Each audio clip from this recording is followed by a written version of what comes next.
ವಂದೇ ವಂದ್ಯಂ ಸದಾನಂದಂ ವಾಸುದೇವಂ ನಿರಂಜನಂ ಇಂದಿರಾಪತಿಮಾಧ್ಯಾದಿ ವರದೇಶ ವರಪ್ರದಂ. ಯಾವದೀಗ ಕುರುಹುಂಕ್ಷಕರ್ಮ ನಿಜಂ ನೇತಂ ಹರಿಪಾದ ವಿನಮ್ರತಿಯಾ ಸತತಂ ಹರಿರೇವ ಪರೋ ಹರಿರೇವ ಗುರುಹು ಹರಿರೇವ ಜಗತ್ ಪಿತೃಮಾತೃಗತಿ. ಯತತೋಪಿ ಹರೇ ಪದ ಸಂಸ್ಮರಣೆ ಸಕಲಂ ಮ್ಯಗಮಾಶುಲಯಂ ವ್ರಜತಿ ಸ್ಮರತಸ್ತು ವಿಮುಕ್ತಿ ಪದಂ ಪರಮಂ ಸ್ಫುಟಮೇಷ್ಯತಿ ತತ್ಕಿಮಪ ಕ್ರಿಯತೆ. ಈಗ ಹೇಳ್ತಾರೆ, ದೇವರ ಸ್ಮರಣೆಯನ್ನು ಮಾಡಕ್ಕೆ ಹೊರಟಾಗಲೇನೆ ಪದ ಉಪಯೋಗಿಸ್ಬೇಕಾದ್ರೆ ಯತತೋಪಿ ಹರೇ ಪದ ಸಂಸ್ಮರಣೆ ಎರಡರ್ಥ ಕೊಡುತ್ತಿದೆ. ಒಂದರ್ಥ ಏನು ಅಂದ್ರೆ ಪರಮಾತ್ಮನ ಪಾದವನ್ನು ಸ್ಮರಣೆ ಮಾಡಕ್ಕೆ ಹೊರಟಾಗಲೇ ಅಂತ ಹೇಳಿದ್ರು. ಇನ್ನೊಂದರ್ಥ ಪಾದ ಅಂದ್ರೆ ಜ್ಞಾನ, ಶಾಸ್ತ್ರ, ಪ್ರವಚನಾದಿಗಳಿಗೆ ಹೋಗ್ತಾರಲ್ಲ ಅಲ್ಲೇ ಪುಣ್ಯ ಕೌಂಟ್ ಆಗಿಬಿಡುತ್ತೆ. DADA ಇದ್ದಾಗ ಕೊಡ್ಬೇಕು, ಹೋಗಿ ಬಂದಿದ್ರೆ ಬೆನಿಫಿಟ್ ಇದೆ. ಅಶ್ವಮೇಧ ಪದೇ ಪದೇ ಪರ್ ಕಿಲೋಮೀಟರ್ ಲೆಕ್ಕ ಕೊಡ್ತಾರಲ್ಲ ಹಾಗೆ ಕೊಡಬೇಕು. DADA ಕೊಡೋರು ಜಾಸ್ತಿ ಇದ್ದಾಗ ಒಂದು ಕ್ರೈಟೀರಿಯನ್ ಮಾಡ್ಕೊತಾರೆ, ಈ ರೀತಿ ಕೊಡಬೇಕು ಅಂತ. ಅಷ್ಟು ಅದಕ್ಕೆ ಪದ ಶಬ್ದಕ್ಕೆ ಎಲ್ಲರ ಸೈಡ್ ಹೋಗ್ಬೇಕು. ದೇವರ ಸ್ಮರಣೆ, ದೇವರ ಬಗ್ಗೆ ತಿಳಿಸ್ತಕ್ಕಂತಹ ಶಾಸ್ತ್ರ ಗ್ರಂಥಗಳ ಸ್ಮರಣೆ. ಇನ್ಮೇ ನಾನು ಓದ್ತೇನೆ. ಇವತ್ತು ಲೋಕದಲ್ಲಿ ಎಲ್ಲ ಪ್ರಾಕ್ಟೀಸ್ ಅಲ್ಲಿ ವಿದ್ಯಾರ್ಥಿ ಸಿಕ್ಬಿಡ್ತಾರೆ ಲಾಸ್ಟ್ ರೈಟ್ ಇಲ್ದೇನೆ. ಈಗಂತೂ ಹಿಡಿಯೋದನ್ನು ಬಿಡಿ, ಯಾರನ್ನ ಸೈಕಲ್ನ ಹಿಡಿಯೋದೇ ಇಲ್ಲ, ಕೆರೆ ಮಾಡೋದಿಲ್ಲ. ಇದೆಲ್ಲ ಸೈಕಲ್ಲೇ ಭಾಳ ದೊಡ್ಡ ಕಲಿತಾರೆ ಅಕ್ಕ. ಆಗ್ಲೂ ಕೂಡ ನಾನು ಪರೀಕ್ಷೆ ಹೋಗ್ತಾ ಇದ್ದೆ, ಕ್ಲಾಸ್ ಬಿಟ್ಬಿಡ್ತಾರೆ, ಹೋಗೋದು ಕಳಿಸ್ಬಿಡ್ತಾರೆ.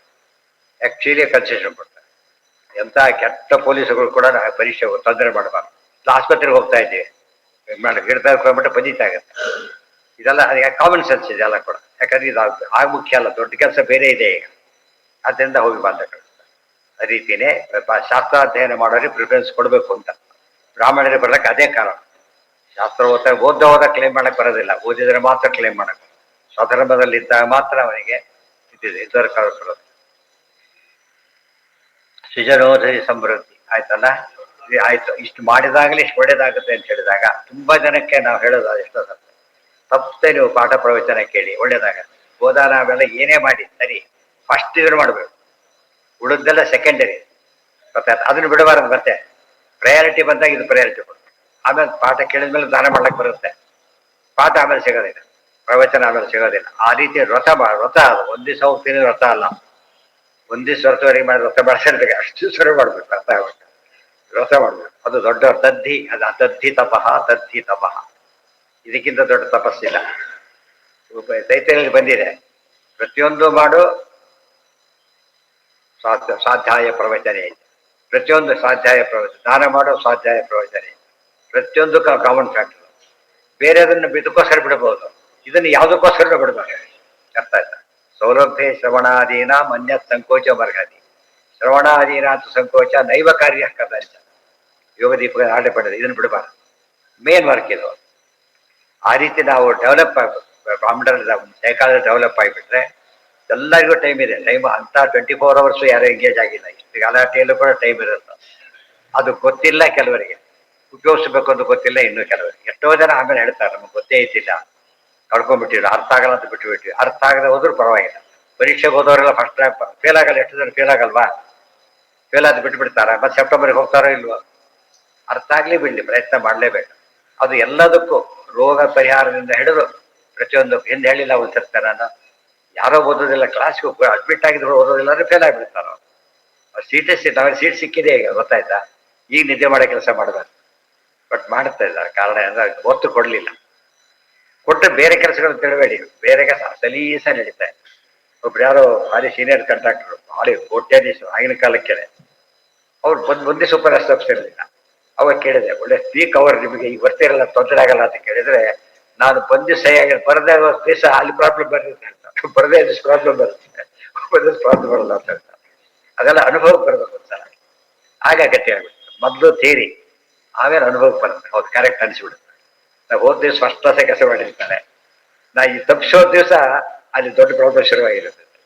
ಎದುರಿಗೆ ನಾವೇನು ಮಾಡೋದು, ದೇವ್ರು ಮಾಡಿಸ್ತಾನೆ ಅಂತ ಅರ್ಥ. ದೇವ್ರ ಕೆಲಸ ಮಾಡ್ಲಿಕ್ಕೆ ಹೊರಟಾಗ ದೇವ್ರು ಮಾಡಿಸ್ಬಿಡ್ತಾನೆ, ಯಾಕೆ ತಾರೆ ಕೆಲ್ಸ್ಕೋಬೇಕು? ನಾವು ಮಾಡ್ತೀವಿ, ಕಡಿಮೆ ಬಿಟ್ಬಿಡ್ಬೇಕು. ದೇವರು ಮಾಡಿಸ್ತಾನೆ. ಇದು ನಾವು ಸ್ಕೂಲು ಕಾಲೇಜಿರ್ಬೋದು, ಒಂದು ಸ್ಟೇಜ್ ರಿಟೈರ್ಮೆಂಟ್ ಇದೆ, ಇದಕ್ಕೆ ರಿಟೈರ್ಮೆಂಟ್ ಇಲ್ಲ. ಇದೆ ಅದು ಪ್ರಯಾರಿಟಿ. ಎರಡು ಇರ್ಬೇಕಾದ್ರೆ ಪ್ರಯಾರಿಟಿ. ದೇವ್ರ ಪೂಜೆ ಇದೆ, ಪಾಠ ಪ್ರವಚನ ಇದೆ, ಎರಡೂ ಬಿಡಾಗಿಲ್ಲ. ಅದು ಪಾಠ ಕಡಿಮೆ ಮಾಡಬೇಡಿ, ಪೂಜೆ ಕಡಿಮೆ ಮಾಡಿ, ಫಾಸ್ಟಾಗಿ ಮುಗಿಸಿ. ಇದನ್ನ ನೀಟಾಗಿ ಮಾಡಿ, ಇದನ್ನು ಕಡಿಮೆ ಮಾಡಾಗಿಲ್ಲ. ಇದು ಯಾವಾಗಲೂ ನಡೆಯುತ್ತೆ.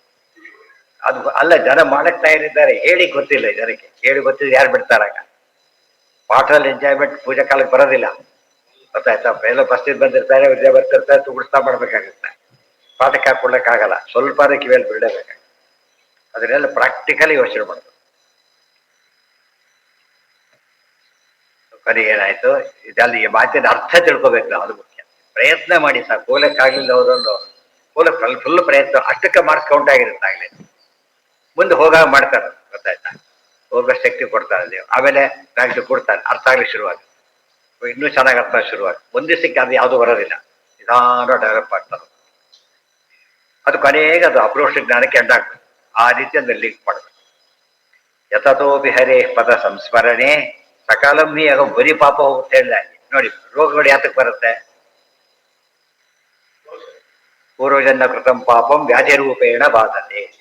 ಹಿಂದಿನ ಜನ್ಮದಲ್ಲಿ ಮಾಡಿದ ಪಾಪ ನಮಗೆ ರೋಗವಾಗಿ ಕಾಣುತ್ತೆ. ಈ ಜನ್ಮದ್ದೇ ಕಾಣುತ್ತೆ ನಮಗೆ, ಗೊತ್ತಾಯ್ತು? ಹಿಂದಿನ ಜನ್ಮದಂತೂ ಸರಿಯೇ ಸರಿ. ಅದಕ್ಕೇನ್ ಮಾಡಬೇಕು? ಪಾಪ ಪರಿಹಾರ ಆದ್ರೆ ಹೋಗುತ್ತಾ ಇಲ್ವೋ? ಯತತೋಪಿ ಹರೇ ಪದ ಸಂಸ್ಮರಣೆ ಸಕಲಂ ಹೇಗಮಾಶರ. ಎಲ್ಲ ಪಾಪ ಪರಿಹಾರ ವಾಸಿ ಆಗ್ಲೇಬೇಕು, ಬೇರೆ ದಾರಿನೇ ಇಲ್ಲ. ಡ್ಯೂಸ್ ಇತ್ತು, ಡ್ಯೂ ಕೊಟ್ಟ ಮೇಲೆ ಏನ್ ಮಾಡೋದಿಲ್ಲ, ಡ್ಯೂಸ್ ತೀರ್ಸಾಗಲಿಲ್ಲ. ಈಗ ಸಿಂಪಲ್. ತತ್ಪರತಃ ಪುರುಷೋತ್ತಮತ ತದಲಂ ಬಹುಲೋಕ ವಿಚಿಂತನೆಯ ಪ್ರವಣಂ ಕುರು ಮಾನಸ ನೀಶಪದೆ. ಅದಕ್ಕೇನೆ ಒಬ್ಬ ಹುಡುಗ ಪಾಠಕ್ಕೆ ಬರ್ತಿದ್ದ ಹುಡುಗ ತನ್ನ ಮದುವೆ ದಿವಸ ಪಾಠಕ್ಕೆ ಬಂದಿದ್ದಾನೆ. ಬೆಳಿಗ್ಗೆ ತನ್ನ ಮದುವೆ ದಿವಸ 10 ಮುಹೂರ್ತ ಇದೆ, ಬೆಳಿಗ್ಗೆ 8 ಗಂಟೆ ಪಾಠಕ್ಕೆ ಬಂದಿದ್ದಾನೆ. ಆಮೇಲೆ ಹೋದ್ರೆ ಈಗ ಅವಸ್ಥೆ, ನನ್ನ ಕೆಲಸ ಈಗಿಲ್ಲ ಅಂತೆ, ಪಾಠ ಮುಖ್ಯ ಅಂತೆ. ಇವ್ರು ಯಾರ್ದೋ ಪಕ್ಕದ ಮೇಲೆ ಪಾಠ ಅಂತ 15 ತಿಂಗಳಿಗೆ ಪಾಠ ಬಿಟ್ಟಿರ್ತಾರೆ. ಒಂದು ದಿವಸದ ಮದುವೆಗೆ ತಿಂಗ್ಳಿಗಟ್ಟಲೆ. ಅದೇ ಇದಿಲ್ಲ ಅಂದ್ರೆ ಏನಂದ್ರೆ ನಾವು ಕಮಿಟೆಡ್ ಆಗಿಲ್ಲ ಅಂತ ಅರ್ಥ. ಯಾರಾದ್ರೂ ಕೇಳಿದ್ರೆ ಕಾರಣ ಹೇಗಿರ್ಬೇಕು ಅಂದ್ರೆ ಹೌದಾ ಸರಿ ಅಂದಾಗಿರ್ಬೇಕು. ಇಲ್ದವ್ರೆ ಅದಕ್ಕೆ ಅರ್ಥ ಇಲ್ಲ. ಒಂದೇ ಸರ್ವಿಸ್ ಕೇಳ್ತಾರೆ ಯಾಕೆ ಬರಲಿಲ್ಲ ಅಂತ, ಆಮೇಲೆ ಕೇಳಿದ್ರೆ ಬಿಟ್ಬಿಟ್ಟು ಕೆಳಕ್ಕೆ ಹೋಗಲ್ಲ. ಅವ್ರಿಗೆ ಅರ್ಥ ಇಲ್ಲ ಯಾಕೆ ಕೆಳಗೆ ಎಷ್ಟಬೇಕು ಅಂತ ಹೇಳಿ ಬಿಟ್ಟು ಡಂಪಾಟ ಟೈಮ್ ಹೋಗುತ್ತೆ. ಭಾರಿ ಇದ್ದಾಗ ಮಾತ್ರ ಯಾಕೆ ಬರಲಿಲ್ಲ ಅವ್ರು ಹೇಳ್ತಾರೆ, ಹೌದಾ ಹಾಗಿದ್ರೆ ಕರೆಕ್ಟ್, ಏನು ತಪ್ಪಲ್ಲ, ಹಾಗಿರ್ಬೇಕು. ಅವ್ರ ಆಚಾರ್ಯ ಹೇಳ್ತಾ ಇದ್ರೆ ಯಾವ ಕಾಡು ನಡೆಯೋದಿಲ್ಲ, ಹಾಗೆ ಬರ್ಬೇಕು ಅಂತ ಹೇಳ್ತಾರೆ. ಯಾವ ಕಾಡು ನಡೆಯೋದಕ್ಕೆ ಸಾಧ್ಯ ಇಲ್ಲ. ನಮ್ಮ ಮನೆ ಕೆಲಸದವಳಿದ್ರು, ಗೊತ್ತಾಯ್ತಾ? ಅವಳು ಕೆಲಸಕ್ಕೆ ಬರೋದ ಮಾಮೂಲಾಗಿ ಬಂದವು. ಆಮೇಲೆ ಹೇಳ್ತಾಳೆ, ನಮ್ಮ ತಂದೆ ಭಾರಿ ಸೀರಿಯಸ್ ಇದೆ, ಅವ್ರು ಇರ್ತಾರೋ ಇಲ್ಲ, ಆದ್ರೆ ಅಕಸ್ಮಾತ್ ಹೋಗ್ಬಿಟ್ರೆ ಬರ್ಲಕ್ಕಾಗಲ್ಲ ಅಂತ, ಕೆಲಸ ಮುಗಿಸೋಗೋಣ ಅಂತ ಬಂದಿದೆ ಅಂತ. ಅರ್ಥ ಆಯ್ತಾ? ನಿಮ್ಗೆ ಕಷ್ಟ ಆಗಬಾರದು ಅಂತೇಳಿ ಕೆಲಸ ಮುಗಿಸ್ಬಿಟ್ಟು ಹೋಗ್ತಿದ್ದೀನಿ, ಇರ್ತಾರೋ ಗೊತ್ತಿಲ್ಲ, ಆದರೆ ಕಮಿಟ್ಮೆಂಟ್ ನೋಡಿ ಹೇಗೆ. ನಿಮಗೆ ನನ್ನ ನೆಸೆಸಿಟಿ ಭಾರಿ ಇದೆ, ಆದ್ರಿಂದ ನಾನು ಮುಗಿಸ್ಕೊಂಡು ಹೋಗ್ತೀನಿ. ಇವೆಲ್ಲ ಎಲ್ಲರಿಗೂ ಮಾಡಕ್ ಬರುತ್ತಾ? ಬಹಳ ಕಷ್ಟ. ಅವ್ರ ಸಂಸ್ಕಾರ ಅಂದ್ರೆ ಕಮಿಟೆಡ್ ಆಗಿದೆ. ನಮ್ಮ ರೋಲ್ ನಾವು ಮುಗಿಸ್ಬಿಡ್ಬೇಕು. ಅವ್ರು ಅಲ್ಲ ಮದುವೆ ಅದಲ್ಲ, ಮದುವೆ ಆಗಿದ್ದಾಗ ಪಾಠಕ್ಕೆ ಹೋದ್ರವರು, ಅವ್ರು ಯಾರ ಜಮೀನು ಕೊಟ್ರು ಯಾರೋ ಅವರಿಗೆ ದಾನ, ವ್ಯವಸಾಯ ಶುರು ಮಾಡ್ಬಿಟ್ಟಿದ್ರು ಅವ್ರು. ಪಾಪ ವ್ಯವಸಾಯ ಶುರು ಮಾಡ್ಕೊಂಡು ದೊಡ್ಡ ಹರಿ ವಾಪಸ್ ಬರ್ತಿದ್ದಾರೆ. ಅವನು ಗಾಡಿ ಹೊಡೆಯೋನು ನಿದ್ದೆ ಬಂದ್ಬಿಟ್ಟಿದೆ.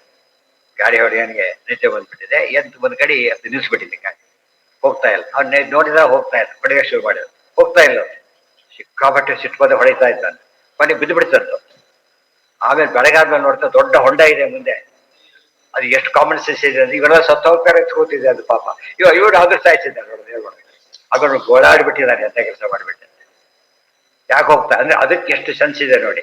ನಾನು ಮುಂದೆ ಹೋದ್ರೆ ಎಲ್ಲ ಸಾಯ್ತಾರೆ, ಯಾವುದೋ ಬರೀ ಪ್ರಾಣಿ ಇರೋದು ಯಾವುದೋ ಬಂದಿರ್ತಾರೆ ಪಾಪ. ಅದು ಎಲ್ಲರಿಗೂ ಹಾಕೋಣ ಬರೋದಿಲ್ಲ, ಹೊಡೆದ್ರು ಪರವಾಗಿಲ್ಲ, ಹಳೆ ಹೋಗ್ಬಾರ್ದ.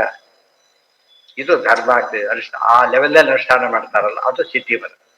ಹಗಲೂರಾತ ಕಟ್ಪತ್ತು ರ್ಯಾಂಕ್ ಬರುತ್ತೆ ಹೊರತು ಎಂದೋ ಒಂದ್ ದಿವಸ ಹೋದ್ರೆ ಯಾರಿಗೂ ರ್ಯಾಂಕ್ ಬರುತ್ತೆ. ಅಷ್ಟು ಕಮಿಟೆಡ್ ಆಗಿರುತ್ತೆ. ಲೌಕಿಕಕ್ಕಾಗಿದ್ರೇನೆ ಕೆಲಸ ಆಗ್ಬೇಕಾದ್ರೆ ಇನ್ನ ಇದಕ್ಕೆ ಇವತ್ತು ನೋಡಿ ಸಿಗ್ತಾ ಇಲ್ಲ ಗ್ಯಾಸು. ಏನು ಕ್ಯೂಗಳಿದೆ ಗೊತ್ತಾ? ಮತ್ತು 3-4 ಕೆಲಸ ಆಗ್ಬೇಕು ಪಾಪ. ಈಗ ಬೇರೆ ದಾರಿ ಇಲ್ಲ. ನಾಳೆ ಬರ್ತಾರೆ ಅಷ್ಟು ಉಳಿದಾಗ ಹೋಗ್ಬೋದು, ನಾಳೆ ಇನ್ನೊಂದು ಕಡೆ ಸಿಗುತ್ತೆ ಬಿಡಿ. ಇವತ್ತು ಹಾಗಿಲ್ಲ, ಹೋದ್ರೆ ಇನ್ನೂ ಪ್ರಾಬ್ಲಮ್ ಆಗುತ್ತೆ. ಈ ರೀತಿ ಮಾಡಿದಾಗ ಮಾತ್ರನೇ ಕೆಲಸ ಆಗೋದು. ಅದು ನಮ್ಗೆ ಅನುಭವಕ್ಕೆ ಬಂದಿದೆ. ಶಾಸ್ತ್ರ ಮಾತ್ರ ಅದೇ ಆಗ್ಬೇಕು ಅಂದ್ರೆ ಸಾಧ್ಯ ಇಲ್ಲ. ಎಂದೋ ಒಂದ್ ದಿವಸ ಹೋದ ಏನೋ ಮಾಡಿದ, ಆದ್ರಿಂದ ಯಾಕೆ ಇಲ್ಲ. ರೆಗ್ಯುಲಾರಿಟಿ ಎಂಬುದು ಭಾರಿ ಮುಖ್ಯ. ಸಂತತಂ ಚಿಂತೆ ಏನಂತ ಅದಾಯ್ತಲ್ಲ. ಯತತೋ ಬಿಹರಿ ಪದ ಸಂಸ್ಮರಣೆ. ಅದಕ್ಕೆ ಸ್ಮರಣೆ ಸಂಸ್ಮರಣೆ, ಸಮ್ಯಕ್ ಸ್ಮರಣ. ಪದ ಆಯ್ತು, ಸಂಸ್ಮರಣೆ ಆಗ್ಬೇಕು. ಮತ್ತೆ ಪದನ ಭಗವದ್ಭಿಷೇಕವಾಗಿ ಓದ್ಬೇಕದು, ಭಗವದ್ಭಿಷೇಕ ಮಾಡ್ಕೋಬೇಕದು. ಯಾವ ಭಾಗವತ ಕಥೆ ಲೌಕಿಕ ಮಾಡ್ಕೊಂಡ್ರೆ ಬಜಿಟ್ ಆಗೋದಿಲ್ಲ. ಕೇಳಿ ಕೇಳಿ ಭಗವಂತನ ಕಥೆ, ವಿಷ್ಣು ವಿಷ್ಣು ಪರವಾಗಿ ಅರ್ಥ ಮಾಡ್ಕೊಂಡ್ರೆ ಶಾಸ್ತ್ರ ತಾರಕ ಹೊರತು ಬೇರೆ ಅಲ್ಲ. ದಾರಿ ಹೋಗ್ತಾ ಇದೆ, ಅಲ್ಲಿ ಅವನು ಹೋಗ್ತಾ ಇಲ್ಲ, ಮುಂದೆ ಹೋಗೋದಿಲ್ಲ, ಅದೇ ದಾರಿಯಲ್ಲೇ ಹೋಗ್ಬೇಕು. ಸಕಲಂ ಹೆಗಲಂ ಹೆಗಮಾಶು ಲಯಂ ರಜತಿ, ಎಷ್ಟು ಅಶ್ಯೂರೆನ್ಸ್ ಕೊಡ್ತಾರೆ. ಪಾಪ ಹೋಗುತ್ತೆ, ಒತ್ತು ನೋಡಿ, ಅಹಂ ಲಯಂ ರಜತಿ, ಪಾಪ ಹೋಗುತ್ತೆ. ಎಷ್ಟು ಹೋಗುತ್ತೆ? ಸಕಲಂ ಹೋಗುತ್ತೆ, ಎಲ್ಲ ಹೋಗುತ್ತೆ. ಯಾವಾಗ ಹೋಗುತ್ತೆ? ಆಶು ಈಗಲೇ ಹೋಗುತ್ತೆ. ಅಂದ್ರೆ ಇಷ್ಟು ಒತ್ತು ಕೊಟ್ಟು ಹೇಳಿದಾಗ ಇನ್ನೇನು ಬೇಕು? ಏನು ಕೆಲಸ ಮಾಡಿದ್ರು ಇಷ್ಟು ಫಾಸ್ಟ್ ಕೆಲಸ ಮಾಡೋದು. ಜ್ಞಾನದ ಶಕ್ತಿ ಅಷ್ಟು ದೊಡ್ಡದದು. ಜ್ಞಾನೇನ ಸದೃಶಂ ಪವಿತ್ರಮಿ ಆಲ್ ಇನ್ ಒನ್. ಅಧ್ಯಾತ್ಮದ ಜ್ಞಾನ ಭಾರಿ ದೊಡ್ಡದು. ಪರೀಕ್ಷೆ ನೋಡಿದ್ದಾರೆ, ತಂದೆ ಯಾರು ಸತ್ತೋಗಿದ್ದಾರೆ, ಹುಡುಗ ಪರೀಕ್ಷೆಗೆ ಹೋಗಿದ್ದಾನೆ. ಇನ್ನು ಪೇಪರಲ್ಲಿ ಬಂದಿದೆ, ಎಕ್ಸಾಮ್ ನಡೀತಾ ಇದೆ, PUC ನಡೀತಿರ್ಬೇಕಾದ್ರೆ ತಂದೆ ಸತ್ರು ಹೋಗಿದೆ. ಯಾಕಂದ್ರೆ ತಂದೆ ಕೂಡ ಖುಷಿ ಆಗಲ್ಲ ಅಲ್ಲಿ ಬಂದ್ರೆ. ಈಗ ಓದು ಮುಗಿಸಿ ಕೆಲಸ ಸೇರಿದ್ರೆ ತಂದೆ ಖುಷಿ ಆಗುತ್ತೆ ಅಲ್ಲೇನು. ಈಗ ನಾನು ಹೋದ್ರೆ ತಂದೆ ಬದುಕೋದಿಲ್ಲ. ಈಗ 3 ತಾಸು ಅಷ್ಟೇನೆ. ಅಂದ್ರೆ ತುಂಬಾ ಜನ ಬೈತಿದ್ದು ಪೇಪರ್ ಬರ್ತಿರುತ್ತೆ ಹಾಗೆ. ತಮ್ಮ ಎಂಥ ಪ್ರಸಂಗ, ಯುದ್ಧದಲ್ಲಂತವ್ರು ಕೈಕಾಲು ಮುರಿದೋಗಿರುತ್ತೆ. ಅಂತ ಹೊತ್ತಲ್ಲೂ ಶೂಟ್ ಮಾಡಿ ಇನ್ನೊಬ್ರು ಯುದ್ಧ ಮಾಡ್ತಾರೆ. ಅದು ಯುದ್ಧ ಶಸ್ತ್ರ. ಅದು ಶಸ್ತ್ರದಲ್ಲೂ ಹಾಗೆ, ಶಾಸ್ತ್ರದಲ್ಲೂ ಹಾಗೆ. ಫುಲ್ ಕಮಿಟ್ಮೆಂಟ್ ಇರಬೇಕು. ನತತೋಶ್ಚಪರಂ ಜಗತಿ ಇತ್ಯರ್ಥ. ಅವ್ರು ಇನ್ನೊಂದಿದ್ರೆ ಇಲ್ಲ, ಅದು ಸಬ್ಸ್ಟ್ಯೂಟ್ ಇಲ್ಲ ಅಂತ ಹೇಳಿ. ಎಲ್ಲದಕ್ಕೂ ಸಬ್ಸ್ಟ್ಯೂಟ್ ಬರೀಲಿಕ್ಕೆ ಮಾತ್ರ ಅವನೇ ಓದಬೇಕು. ಇನ್ನು ಸಬ್ಸ್ಟ್ಯೂಟ್ ಕೊಟ್ಟರೆ ಕಾಪಿ ಆಗುತ್ತೆ ಅಷ್ಟೆ. ಅದಕ್ಕಿಲ್ಲ. ಸಕಲಂ ಮೆಗಮಾಶು ರಜತಿ ಸ್ಮರತಸ್ತಿ. ಒಂದೊಂದು ಪದ ಸ್ಮರಣೆ, ಸಂಸ್ಮರಣೆ, ಹರೇ ಪದ ಸಂಸ್ಮರಣೆ, ಯತತಃ ಅಪಿ, ಆಮೇಲೆ ಸಗ ಆಶು ಸಕಲಂ ರಜತಿ. ಎಷ್ಟು ಒಂದು ಪದದಲ್ಲೂ ಸ್ಟ್ರೆಸ್ ಮಾಡ್ತಾ ಇದ್ದಾರೆ. ಅಷ್ಟು ತಿಳಿಬೇಕು ಅಂತ ಹೇಳ್ಬೇಕು. ಇದನ್ನೇ ಬಿಟ್ಟರೆ ಓದೋಯ್ತಾರೆ ಕಥೆ. ಇದನ್ನ ಓದಿದ್ರೆ ಇದನ್ನೇ ಓದೋಣ. ನೈವೇದ್ಯ ಮಾಡೋರು ಹೇಳ್ಬೇಕು, ಇವರು ಮಾತಾಡ್ತಾ ಕೊಡ್ಬೇಕು ನೈವೇದ್ಯ ಕಾಲಕ್ಕೆ. ಅಲ್ಲಾರು ಅಷ್ಟೊತ್ತು ಹೇಳ್ತಾ ಕೊಡ್ಬೋದಲ್ಲ, ಎಲ್ಲರೂ ಕೂಡ ಹೇಳೋದಿಲ್ಲ. ನೈವೇದ್ಯ ಪೂಜೆ ಮಾಡಿದ್ರೆ ನೈವೇದ್ಯ ಮಾಡಿದ್ರೆ ದಾಸಸ್ತೋತ್ರ, ಪೂಜೆನೂ ಇಲ್ಲ, ನೈವೇದ್ಯ ಅಂದ್ರೆ ದಾಸಸ್ತೋತ್ರ ಹೇಳೋದಿಲ್ಲ. ಆಗ ಹೇಳಲೇಬೇಕು ಅಂತ ಹೇಳಿದ್ರೆ ಆಗ ಮಾತ್ರ ಹೇಳ್ಬೇಕು ಅಂತ ಹೇಳಿಲ್ಲ. ಆಗ ಹೇಳಲೇಬೇಕು, ಬೇರೆ ಹೊತ್ತಲ್ಲಿ ಯಾವಾಗ ಬೇಕಾದ್ರೂ ಹೇಳ್ಬೇಕು. ಆಗ ಮಾತ್ರ ಪುರುಷ ಸೂಕ್ತ ಅಷ್ಟೇ. ಆ ಕಾಲಕ್ಕೆ ನೈವೇದ್ಯ ಕಾಲಕ್ಕೆ ದಾಸೋತ್ರ ಹೇಗೋ ಅಭಿಷೇಕಕ್ಕೆ ಅದನ್ನು ಹೇಳಲೇಬೇಕು, ಬೇರೆ ದಾರಿ. ಬೇರೆ ಹೊತ್ತ ಹೇಳಬಾರ್ದು ಅಲ್ಲ. ಆಗ ಅದನ್ನೇ ಹೇಳಿ. ಅದನ್ನ ಒತ್ತು ಕೊಟ್ರೆ 100ಕ್ಕೆ 90 ಪಾಲು ಜನ ಸಾಮರ್ಥ್ಯ ಇಲ್ಲದೇನೆ ದೂರ ಇರ್ತಾರೆ. ಆದ್ರೆ ಸಾಮರ್ಥ್ಯ ಇದ್ದು ಮಾಡಿ ದೊಡ್ಡ ದೋಷ, ಭಯಂಕರ ದೋಷ. ನಾನು ಮಾಡಬಲ್ಲ ಕೆಲಸ ಮಾಡದೆ ಹೋದ್ರೆ ಅದಕ್ಕಿಂತ ದೊಡ್ಡ ಆತ್ಮದ್ರೋಹ ನಮಗೆ ಅನ್ಸುತ್ತೆ. ಮತ್ತೆ ಇವತ್ತು ಸರಿಯಾಗಿ ಯೋಚನೆ ಮಾಡಿದ್ರೆ ನಾವು ಎಷ್ಟೇ ಮಾಡಿದ್ವಿ ಅಂತ ಹೇಳ್ಕೊಳ್ಳೋದು ಕೂಡ ಸರಿಯಾಗಿ ಮಾಡಿಲ್ಲ ಅನ್ಸುತ್ತೆ. ಇನ್ನೂ ಚೆನ್ನಾಗಿ ಮಾಡ್ಬೋದಾಗಿತ್ತು ಅನ್ನೋ ಭಾವನೆ ಯಾವಾಗಲೂ ಇರಬೇಕು. ನಾವು ಮಾಡಿದ್ದು ಕಡಿಮೆ, ಇನ್ನೂ ಚೆನ್ನಾಗಿ ಮಾಡಬೇಕು. ದೇವರು ಕೊಟ್ಟಿರೋ ಅವಕಾಶಕ್ಕೆ ನಾವು ಮಾಡ್ತಿರೋದು ಏನೂ ಅಲ್ಲ, ಆ ಭಾವನೆ ಅಲ್ಲ. ಏನೂ ಇಲ್ಲ ಅಂದ್ರೆ ಏನೂ ಅಲ್ಲ. ಹಿಂದಿನ ಜ್ಞಾನಿಗಳು ಮಾಡಿದ ತಪಸ್ಸು, ಋಷಿಗಳು ಎಷ್ಟು ಕಷ್ಟ ಗೊತ್ತಾ ಅಲ್ಲಿ. ಅವ್ರು ನೆನೆಸ್ಕೊಂಡ್ರೆ ನಾವು ಆರಾಮಾಗಿ ಕುತ್ಕೊಂಡು ನೀರು ತರ್ತಿದ್ರು. ಕಿಲೋಮೀಟರ್ ಗಟ್ಟಲೆ ನೀರು ತಂದು ಮಣ್ಣಿನ ಅಡಿಗೆ ಮಾಡೋದು. ಮನೆ ನೀರು ಬಂದರೂ ಕೂಡ ಬಿಟ್ಟು ಕೂತಿರ್ತಾರೆ ಹಾಗೆ. ಅದು ದೊಡ್ಡ ಸಾಧನೆ. ಅದು ಅನೇಕ ಜನ್ಮ ಸಾಧನೆ ಒಂದೇ ದಿನದ ಮುಗಿದೋಗ್ಬಿಡ್ತದೆ. ನಾವು ಒಂದನ್ನು ಅನೇಕ ಜನ್ಮ ಮಾಡಬೇಕಾಗ್ತದೆ. ಹಾಗೆ ಮಾಡಬಾರ್ದು. ನೋಡಿ, ಸ್ತೋತ್ರ ಇದು ಉಪದೇಶ, ಪೂರ್ತಿ ಉಪದೇಶಾತ್ಮಕವಾದ ಸ್ತೋತ್ರ ಇದು. ಯತತೋಪಿ ಹರೇ ಪದ ಸಂಸ್ಮರಣೆ ಸಕಲಂ ಹೆಗಮಾಶುರಯಂ ರಜತಿ. ಕಲ ಶಬ್ದಕ್ಕೆ ಇನ್ನೊಂದು ಅರ್ಥ ಇದೆ. ಸಕಲ ಅಂದ್ರೆ ಕಲ ಅಂದ್ರೆ ಪಾರ್ಟ್. ಮುಖ್ಯ ಪಾಪ ಅಷ್ಟೇ ಇಲ್ಲ, ಆ ಜೊತೆ ಸೇರಿದ ಪಾಪಗಳೆಲ್ಲ ಹೋಗ್ಬಿಡ್ತವೆ ಅಂತ. ಅಟ್ಯಾಚ್ಡ್ ಪಾಪಗಳಿರ್ತಾವಲ್ಲ, ಅದು ಹೋಗ್ಬಿಡುತ್ತೆ. ಆಯ್ತಾ? ಸೈಡ್ ಎಫೆಕ್ಟ್ಸ್ ಇಲ್ಲ ಇಲ್ಲಿ. ಬೇರೆ ಎಲ್ಲದಕ್ಕೂ ಸೈಡ್ ಎಫೆಕ್ಟ್ಸ್ ಇದೆ, ಜ್ಞಾನಕ್ಕೆ ಸೈಡ್ ಎಫೆಕ್ಟ್ ಇಲ್ಲ. ಗೊತ್ತಾಯ್ತಾ? ಇವರಿಗೆ ಇದು ಎಫೆಕ್ಟ್ ಇಲ್ಲ ಅಂತ ತಿಳ್ಕೊಬಿಟ್ಟಿದೆ. ಸ್ಮರತಸ್ತು ವಿಮುಕ್ತಿ ಪದಂ ಸ್ಫುಟ ವೇಶ್ಯ. ಸ್ಮರತಸ್ತು ಯಾರು ಸ್ಮರಣೆ ಮಾಡ್ತಾರಲ್ಲ ಅವ್ರು ಎಲ್ಲಿ ಹೋಗ್ತಾರೆ ಗೊತ್ತಾ? ಪರಮಂ ಪದಂ, ಪರಮ ಪದವಿಗೆ ಹೋಗ್ತಾರೆ. ಎಂಥದ್ದು ವಿಮುಕ್ತಿ ಪದ ಉಪಯೋಗಿಸ್ತಾರೆ ನೋಡಿ. ಹಾಗೆ ಹೆಚ್ಚೆಚ್ಚು ಮಾಡಿದ್ರೆ ವಿಶೇಷ ಆನಂದ ಉನ್ನಾಹ ಯುಕ್ತವಾದ ಮುಕ್ತಿ ಹೋಗ್ತಾರೆ. ಅದನ್ನು ಹೇಳಬೇಕು. ಬರೀ ಮುಕ್ತಿ ಅಂತ ಹೇಳಿಲ್ಲ, ಆನಂದ ಉನ್ನಾಹ ಸಮೇತ ಬರ್ತದೆ. ಪರಮಂ. ಇವತ್ತು ಬರೀ ಪಾಸಿ ಬೇರೆ ಪರೀಕ್ಷೆ, ರ್ಯಾಂಕಿ ಬೇರೆ ಪರೀಕ್ಷೆ ಇಲ್ಲ. 2 ಪರೀಕ್ಷೆ ಇದೆಯಾ? ಪಾಸ್ ಆಗ್ಲಕ್ಕೆ ಒಂದು ಪರೀಕ್ಷೆ, ರ್ಯಾಂಕ್ ಮಾಡ್ಲಿಕ್ಕೆ ಒಂದು ಪರೀಕ್ಷೆ ಇಲ್ಲ. ಅದೇ ಪರೀಕ್ಷೆಯಲ್ಲಿ ಏನ್ ಮಾಡ್ಬೇಕು ಅವನು? ಪಾಸ್ ಹಾಕು, ರ್ಯಾಂಕ್ ತಗೋಬೇಕು. ನೆಕ್ಸ್ಟ್ ಬ್ಯಾಚ್ ಕೂತ್ಕೊಂಡು ರ್ಯಾಂಕ್ ತಗೊಳಕ್ ಬರಲ್ಲ. ನಮ್ಮ ಕೆಲಸ ಸಾಧನೆ ಮಾಡ್ತಾನೆ ಕ್ವಾಲಿಟಿ ಮೇಂಟೈನ್ ಮಾಡ್ಬೇಕು ಹೊರತು ಜಸ್ಟ್ ಪಾಸ್ ಆಗಿಬಿಡೋಣ ಆಮೇಲೆ ಮುಂದೆ ನೋಡೋಣ ಅಲ್ಲ. ಒಟ್ಟೊಟ್ಟಿಗೆ ಮಾಡ್ಬೇಕಲ್ಲ. ಅದಕ್ಕೆ ಆಶೋಲಯ ವ್ರಜತಿ ಸ್ಮರತಸ್ತು ವಿಮುಕ್ತಿ ಪದವಂ ಪರಂ ಸ್ಫುಟ ವೇಶ್ಯತಿ. ಈ ಮಾತು ಯಾರಿಗೆ ಹೇಳಕ್ ಬರುತ್ತೆ? ಅವ್ರು ಮೋಕ್ಷ ಕೊಡಿಸೋರಾದ್ರಿಂದ ಓದು ಪಾಸ್ ಆಗ್ತಿ ಓದು ಎಲ್ಲ ಹೇಳಕ್ ಬರಲ್ಲ. ಜಸ್ಟ್ ಟ್ರೈ ಅಂತ ಹೇಳ್ಬೋದಷ್ಟೇ. ಸ್ಫುಟ ವೇಶ್ಯತಿ ತತ್ ಕಿಮಪ ಕ್ರಿಯತೆ. ಇದು ಯಾಕಯ್ಯ ಬಿಡ್ತೀರಿ? ಯಾಕೆ ಬಿಡ್ಲಕ್ಕೆ ಸಾಧ್ಯ ಇದೆ? ಗುರುದಾಸ ಬರೀತಾರೆ, ಏನು ಕಾರಣ ಯದುಪತಿಯ ಬರೀರಿ. ದೇವ್ರು ಬಿಡ್ಲಿಕ್ಕೆ ಏನ ಕಾರಣ? ಯಾವ್ದೋ ಸೀರೆ ಗಿಡ ತಗೊಳಕ್ ಹೋಗಿ ತಗೊಳ್ಳೋದು ಯಾಕೆ ಬೇಡ ಹೇಳಿ? ಈ ಸೀರೆ ತೋರಿಸ್ತಾರೆ ಬೇಡ ಬೇಡ ಅಂತ ಹೋಗ್ರಿ ಎಂಬುದಿಲ್ಲ. ಇನ್ನೇನ್ ಬೇಕು ಹೇಳಿ ಅಂತ ಕೇಳ್ತಾರೆ. ಬಿಟ್ರೆ ಎದ್ದೋಡ ಕೂತ್ಕೊಳ್ಳಿ, ಇದು ಬೇಕಾ ಮತ್ತೆ ಪಕ್ಕ ಇದ್ರಾಗ ತರಿಸಿರ್ತಾರೆ ಅಷ್ಟೇ, ಬಿಡೋದಿಲ್ಲ ಅವ್ರು. ವಾಪಸ್ ಹೋದ್ರೆ ಮರ್ಯಾದೆ ಹೋದಾಗಲಿಕ್ಕೆ ಅವ್ರಿಗೆ ಇದ್ರಲ್ಲಿ ಸಿಗೋದು ಅರೋಸ್ ಮಾಡಬಾರ್ದು ಅವ್ರಿಗೆ. ಅದಕ್ಕೆ ಏನ್ ಹೇಳಿ, ಏನ್ ಕಾರಣ ಇದೆ ಹೇಳಿ? ನಾಲಿಗೆ ಮುಗಿಯಿತೋ, ನೆಗ್ಗಿಲ ಕೊರೆಗೊಂಡು ಬಾಲತನದಲ್ಲಿ ಭೂತತಾ ಬಡಿಯಿತೋ, ಏನಾಗಿದೆ ಜನಕ್ಕೆ? ಎಷ್ಟು ಕಳಕಳಿಯಿಂದ ಹೇಳ್ತಾರೆ. ಇದು ದಾಸೋದ್ರ ಇಂಪ್ಯಾಕ್ಟ್ ಅದು. ಈ ಕಳಕಳಿಯೆಲ್ಲ ಹರಿದಾಸ್ತಾ ಇದ್ದ ಕಾರಣಕ್ಕೆ ಇದನ್ನ ಮೇನ್ ಮಾಡ್ಕೊಂಡಿದ್ದಕ್ಕೇನೆ ಅಷ್ಟು ವ್ಯಾಸರಾಜ ಪ್ರತಿಜ್ಞೆ ಮುಂದೆ ಬರುತ್ತೆ ನೋಡಿ. ಈಗ ಶೃಣುತಾವಲ ಸತ್ಯವಚ ಪರಮ ಶಪಥೇರಿತ ಮುಚ್ರಿತ ಬಾಹುಯುಗಂ ನಹರೇ ಪರಮೋ ನಹರೇ ಸದೃಶಃ ಪರಮಸ್ಸತು ಸರ್ವಚಿದಾತ್ಮಕ. ಪ್ರತಿಜ್ಞೆ ಮಾಡ್ತೇನೆ ನೋಡಿ ಅಂತ ಪ್ರತಿಜ್ಞೆ ಮಾಡಿ ಹೇಳ್ತೇನೆ. ಇದನ್ನೇ ದಾಸರೆಲ್ಲ ಉಕ್ಕುವ ತುಪ್ಪಕ್ಕೆ ಕೈ ಇಕ್ಕುವೆ ನಾನು, ಚಕ್ರಧರ ಪರಮಾತ್ಮನಲ್ಲದಿಲ್ಲವೆಂದು ವ್ಯಾಸರಾಯರು ಮಾತು. ವಿದಿತ ದೈವಗಳೆಲ್ಲ ವಿಷ್ಣುವಿನ ಹಿಂದೆ, ಇದಕ್ಕೆ ನಾ ಫಣಿಫಣವ ಕೈಯಲ್ಲಿ ಹಿಡಿವೆ. ಪುರಂದರದಾಸ ರಾಜರಾಜ ಸ್ವಾಮಿಗಳು ಅನುದಿನವ ಶ್ರವಣ ಮನನಾದಿ ಸಾಧನ ಮಾಡೋ, ಇನ್ನೂ ಸಂಶಯ ವ್ಯಾಸಕೋ, ಏನು ಶಪಥವ ಮಾಡಲಿ ಮತವು ಪಿರಿದೆಂದು ಜ್ಞಾನಿಗಳ ಸಂಬತವೋ ಪ್ರಾಣಿ.